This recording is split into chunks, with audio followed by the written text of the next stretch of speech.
If I may ask, how the engineering student should plan his career అనమాట, right from the first year. First year ఎట్లా plan చేసుకోవాలి, second year ఎట్లా planning ఉండాలి, third year planning ఎలా ఉండాలి, fourth ఇయర్లో focus ఎలా ఉండాలి అంటే ఆ లేయర్స్ ఆఫ్ థింగ్స్ అనేటువంటివి ఎలా డిస్క్రైబ్ చేస్తారు? ఫస్ట్ ఇయర్లో mainly focus on complete studies. అంటే academics is completely important.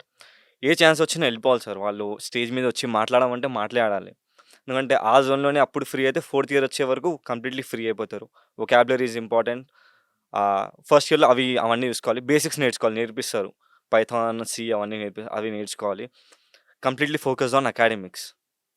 And then second year వచ్చేసరికి సబ్జెక్ట్ ఏందో అర్థమవుతుంది. And in second year we should decide where to go. ఇప్పుడు 3 జోన్స్ ఉన్నాయి. IoT, AML or data science.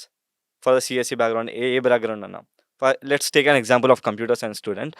Then we should see ఏది correct ఉంటది మనకి. ఒక సెమిస్టర్ దానికి ఇచ్చేయాలి. ఏది కరెక్ట్ ఉంటది, దేనిలో వెళ్తే నా ఫ్యూచర్ బాగుంటుంది, ఏది ఇంట్రెస్టింగ్ ఉంది. సెకండ్ ఇయర్లో ఫస్ట్ సెమ్లో అవంతా అనలైజ్ చేసుకోవాలి మనం.